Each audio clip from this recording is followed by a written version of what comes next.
Hello and welcome to Season 2, Episode number 13 of the Traditional Legends Show. I'm Brandy and I'm with John at snowy Boxwood House in Romney, West Virginia. Let's talk about some legends. Yeah, and tomorrow's going to be even warmer. So yay, no more white stuff. Okay, so anyway, let's get talking about Virginia. Virginia, yes. Good deal. So tell me, John, do you know the Bunny Man?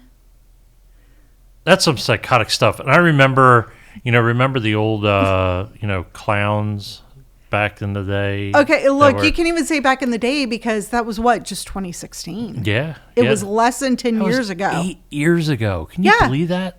Yeah. So, and then suddenly they all disappeared. Yeah, suddenly all. So let's remember that, folks. Remember the good old clown. Let's reminisce a little bit. So the Bunny Man, is similar nature. Mm-hmm. So the first report was in 1970, correct? Right. And here's the thing. Fairfax, Virginia. Yep. Okay.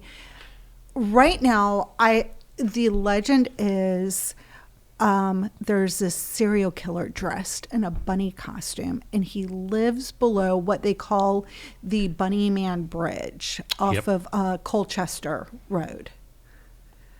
So there was yes. Some saying, some statements that it was in Burke, some saying it was in Fairfax. Right. There was 2 different sightings of the Bunny Man. And reading through these sightings and everything like that, it seemed to be like, and taking the note that Fairfax was not like it was nowadays. Oh, absolutely. We used to live nearby in Gainesville, and people had told us even back in the 90s, they had to drive all the way into Manassas. They had to drive a good half hour just to buy groceries. Yeah, because all it was farmland. Yeah, all it was farmland. Fairfax used to be farmland. It wasn't this nice urban area. So if you think back to the 1970s, here's the scariest part. There's a basis in truth. Yep. That is frightening. Absolutely frightening. Brian Conley, he's the archivist at the Fairfax County Public Library. Mm-hmm. There are actually 2 historically terrifying incidents that involve a man in a rabbit suit, and he was menacing people with an axe. Look, dude. The Easter Bunny comes up wielding an axe. I'm running. Well, yeah, one of them was, correct me if I'm wrong, one of them was like an Air Force Academy cadet or something like that. Mm-hmm. And he took his girlfriend out, and they were out and about. They were out discussing their future, probably, in the back road. That's what you call it. Yeah. Okay. All right. And this guy comes out, dressed in a bunny suit. In a bunny suit. And says, you're on private property and I have your tag number. And that's what I found in my research. And then they took off and they drove down the road, and the couple discovered a hatchet on the car floor. Right. And by the time the police got there, the guy was gone. He was gone. And that's creepy, man. Yeah. I don't know. It's a tough one. I think a hatchet-wielding bunny man is probably creepier. Yeah, the second report was October 29th. Mm-hmm. The first one was October 19th. They were both in 1970. Right. They were only like 10 days apart. 10 days apart. What the fudgy doodles was going on in the 1970s? I don't know, but it was the country. It was a construction security guard approached by a man standing on the porch of an unfinished home, and he said, "You're trespassing. If you come any closer, I'll chop off your head." And he was in a gray bunny suit. Dude. Yeah. That's creepy. So it tells me that this is either some cuckoo for Cocoa Puffs individual that's that kind of went all, John Wayne Gacy dress up and Okay. But then again, there really isn't any, that it turned into a legend. Well, also, let's take it back a little bit. Yeah. All right. Yeah. What was going on in the 70s? You did have Vietnam vets coming back. True. Yes. With absolutely no help whatsoever. Zero mental health. You had, as far as pop culture, you started getting these very books like Rosemary's Baby. Ah, yes. The Exorcist. The Shining. But then it goes back to the whole property issue. Okay. True. So if I were somebody that wanted to keep people at their property, or keep people at my property, I dress up in something psychotic. Y'all driving through Romney, mind your own. Mind your own. You see someone dressed up, looking all crazy, mind your own. Yeah, I know, right? That's all I'm saying. So, that's my whole thought is, but then it turned into this urban legend. Well, think about it. Here's something that's fantastical. Yep. It's frightening. Oh, yeah. And it's actually going along in line with some of these pop culture movies, novels, things like that. So, yeah, it's going to spread. If someone saw something in Fairfax and then saw something again in Burke, then naturally they're going to think that there is some sort of serial killer on the loose. Exactly. Well, let's take a look back. Yep. 70s. What do we have? Serial killer movies. Exactly. Psycho. Exactly. Yeah. Birds, right, all that good stuff. That was leading up to it. This is also when you start seeing some of these serial killers coming out. Like you mentioned, John Wayne Gacy. Yeah, yep. Marilyn Manson, or not Marilyn Manson. Charles Manson. You had, what was Son of Sam? Son of Sam, yeah. You know what? That's a good question. So, I mean, the point is, there was some funky stuff going on in the 70s, and I'm not really sure what was happening with people's mental health that serial killers were a thing. 76. Yeah. So if you're looking at that time period as a whole within society, I don't know, man. I don't know what was going on with people that things were getting so crazy. Now let's take a look at this from a paranormal standpoint as well. Okay. You have possible residual energy underneath that tunnel. Mm-hmm. Why not? Why not have that imprint of time of that man in a bunny suit? And then it just keeps coming up because keeps replaying. The fear. Yeah. The fear actually created an imprint. Exactly. Now that's an interesting take. Yeah. So you think about that. Think about that. You have a haunting underneath the tunnel there where everyone that has gone there for the past 50 years. Right, frightened out of their minds. Yeah, has thought the bunny man's going to get me. It's kind of like saying Bloody Mary, Bloody Mary, Bloody Mary, and then she appears, Yep. Yeah. I just realized I said it 3 times. I'm like, oh, please, if you see somebody behind me, let me know. So let's go to another section of Virginia. Going south to Richmond. And another weird story. Yeah, the Richmond Vampire. And I literally did write the book on the vampire. Yeah. But I hadn't really heard of this one. Well, this comes out again as kind of like a urban legend / possibility of a real deal, real story that occurred, because in one instance, there was a deadly train tunnel collapse in 1925 on Church Hill. Right. And what I've read is several railway workers were buried or killed. But there was a couple that escaped. Right. So you would say, what's going on? Mm-hmm. Exactly. And some people say that they saw something fly out and go into this, the mausoleum of W.W. Poole. Yeah.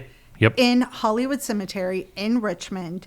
And some say that the collapse awakened an evil that was buried in the earth. An evil entity. And they saw one of the one of the railway workers actually escaped, and he was the one that became the vampire. Right. Now, see, what's funny is Mr. Poole, his initials are WW Poole. So the mausoleum actually contains the two W's. Yeah, the architecture and looks like like fangs. And it makes it look like fangs. So imaginations began taking off. Well, not only that, but it was across the street from the Virginia Commonwealth College. Oh, yeah. You put kids in there. Oh, yeah. That's it. And stop and think about this. There's another reference to like the 1960s, 1970s. Again, in England, this is where you start getting the Highgate vampire sightings. Yep. So vampires were part of the cultural psyche. Yeah, exactly. Well, yeah, about that time too. And then you have also that cultish mentality of the 70s, whether it be... that was the thing. There was like a lot of whether it be Charles Manson, cults. Whether it be, these different cults. The... cults are bad, okay? Yeah, I know, right? I'm thinking the one down in the Caribbean that they drank all the Kool-Aid. Right. Was that in the Caribbean? No, I thought that was like in Texas. No, I think it was in the Caribbean. Yeah, but they drank the Kool-Aid. Jones. Yeah, the Jonestown Massacre. Yeah. Well, here's the thing. Mr. Poole, this mausoleum was for Mr. Poole and his wife. He died at 80 degrees. Oh my God. 80 years old. So it was I'm thinking of summer. It was Guyana. So it was Georgetown in Guyana. So it was out there. And it was a mass suicide, and it was 78. Yeah, there was a lot of 70s, yeah. Well, that's when you got the chemically made drugs. Oh yeah. Yeah, the good stuff kids go for. So I think that played a little part of it. I think again the psychedelics combined with the fact that you have a story of a guy that came out in the 1920s out of a train tunnel collapse, and he ran into the cemetery and became a vampire. He went in this mausoleum because it looks like fangs. But here's the thing. Mr. Poole, he died at 80 years old. He was a respected bookkeeper. Yeah. And the really sad thing is he and his wife had to be removed from the mausoleum and interred elsewhere because with all these vampire rumors. Wow. There was a lot of vandalism. Well, yeah, it created its own cult sensation in 1976 after a few newspaper articles from the college itself. Now, I do want to say this. There are people today who identify as vampires. Yep. You do you, boo-boo. There are safe houses all around the world. There's a very big safe house in Atlanta, and it's a place to talk with others who identify as vampires, maybe get some guidance, and get resources, and it's a place to be accepted.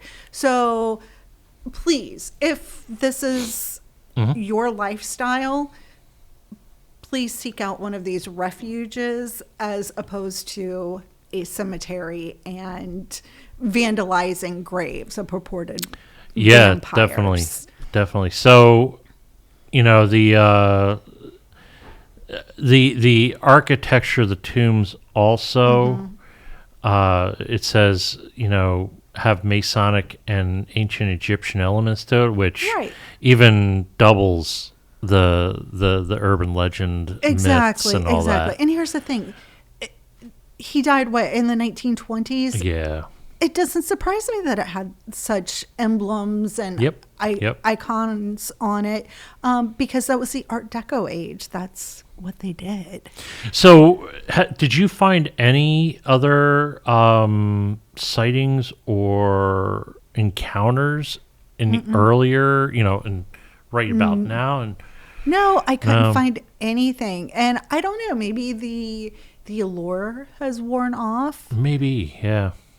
We're bringing it back. We're bringing it back, but please stay away from his tomb. Yeah, stay away from the cemetery. Have some respect cemetery. for the dead. Yep. I get it. He's not there anymore, but still, let's be respectful.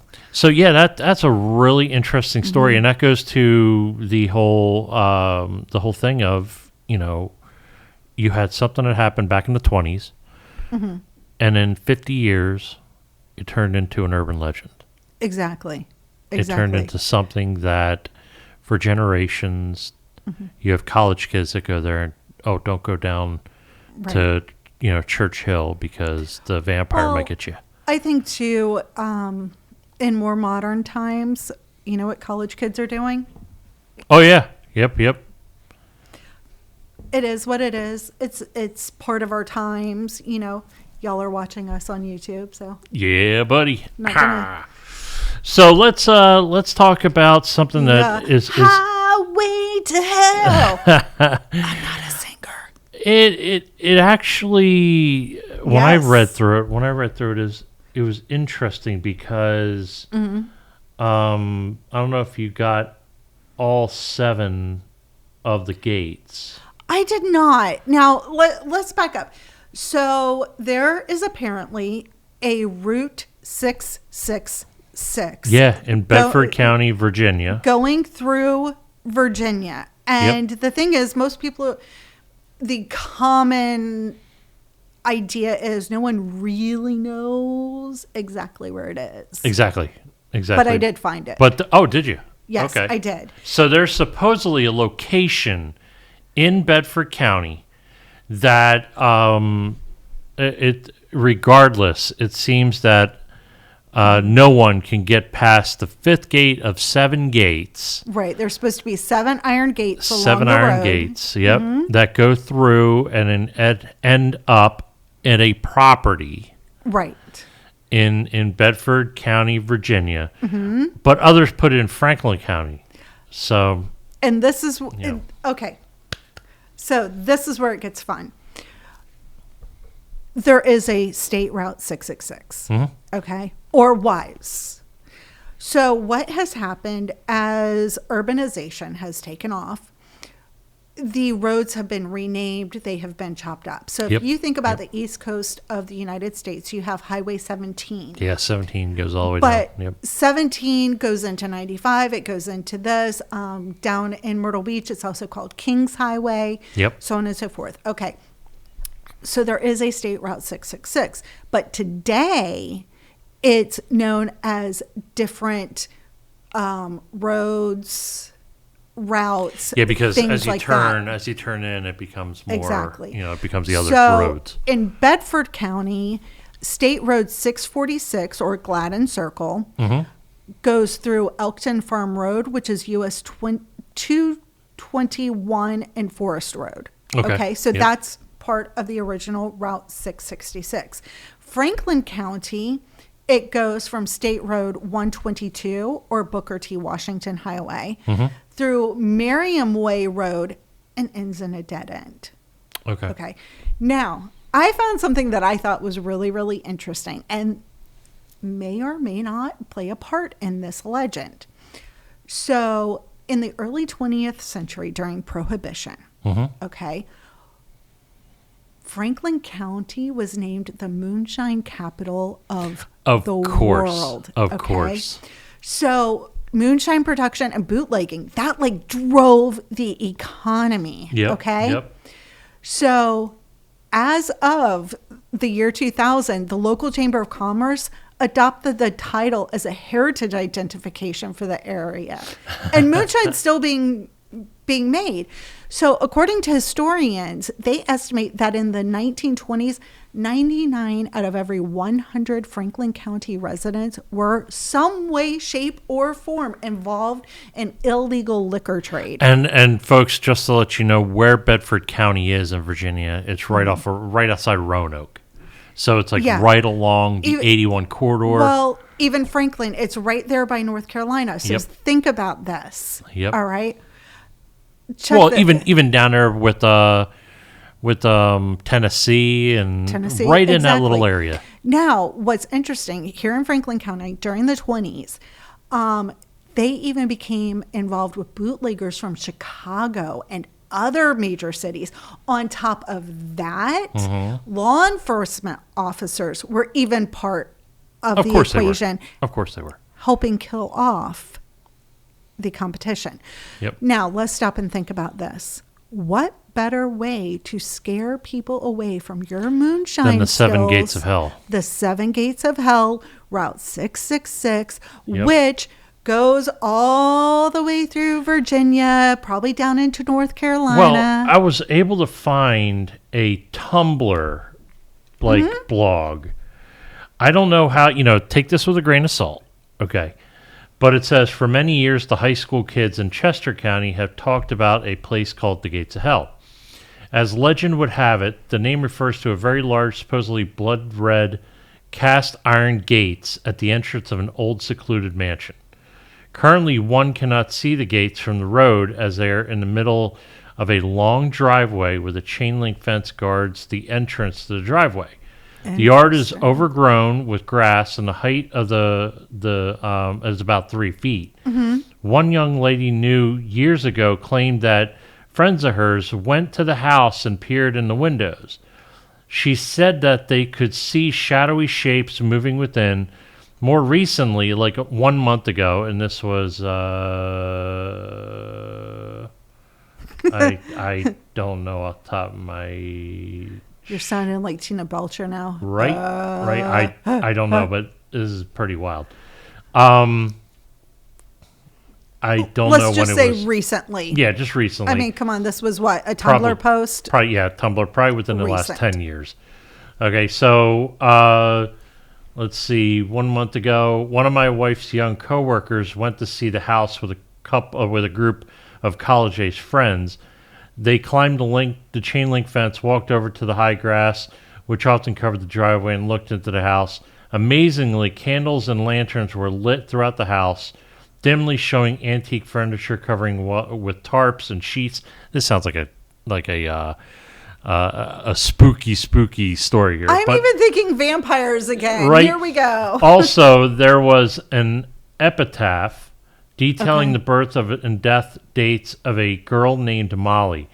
They didn't see anything within, just became spooked over the lights and decided to leave. As they walked away, their pace became more frantic when they realized that they were being chased by 2 large Doberman-type dogs. They all barely got over the chain link fence again. The question remains is how the dogs and the light be there if the place was abandoned. Well, it's because it's probably squatters. But anyway, let's see. Or new owners. Yeah. So, where is it at? Another friend and I tried to drive out to see these fabled gates. Drove down a dirt road leading to the midst of dense forest and noticed something in the branches of the trees. As they got closer, they saw a fairly large teddy bear with a branch stuck through its neck. So this is nuts.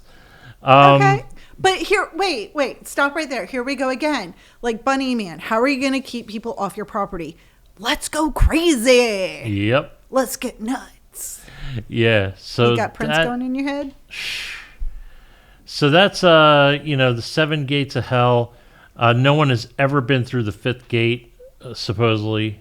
They get too spooked. Yeah.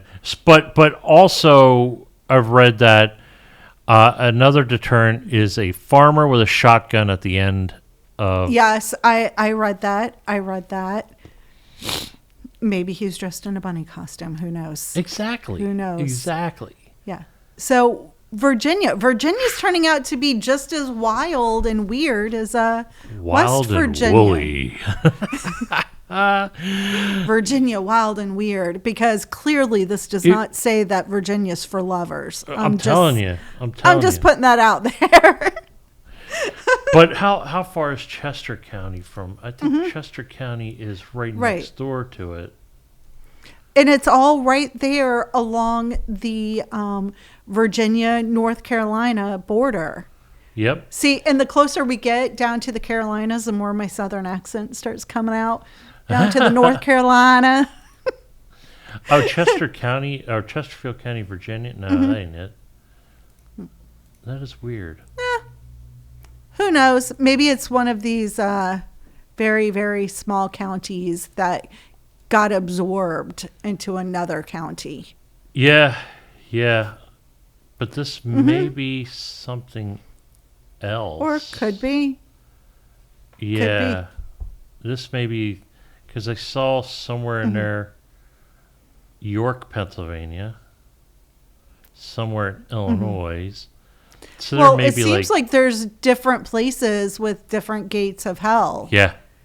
Because I know when I nuts. lived in Alabama, there was a place called The Crosses where someone built all these crosses. Yeah. But anyway, next week, we're going to be doing the North Kakalaki. North Quackalaki. So North Carolina, folks, and should be interesting, especially with like the with the pirates. I think we might throw in some pirate lore in there. Yeah, because there's some cool stuff over there, especially around the key, or not the keys, the the cave, Nag's Head, Nag's Head, all that area. I know Blackbeard's ship was, sank out there, and there's all kinds of stuff. And what is actually quite unknown is during World War II, I believe I think it was II. They had to go lights out because of German U-boats. Yeah. And that's not something that you think of here on the U.S. coast. So fun times. Good stuff. Yeah, I know there's a lot that happened with Japanese and German, like submarines trying to make landfall, and spies and all that stuff. So yeah, off the Carolina coast, there's still unexploded World War II bombs off the coast. That's wild. Of the Carolinas.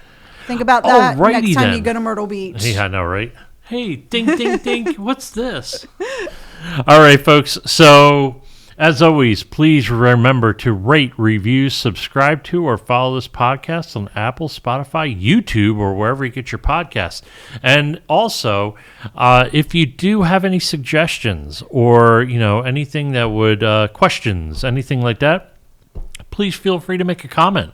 Any super duper legends in your state. Yeah, exactly. Yes. That would be cool. We love learning about new legends, new stories. Make a comment. We'll put it on the show. So awesome. With that, I'm John. And I'm Brandy. Have a good day. Bye-bye. Bye.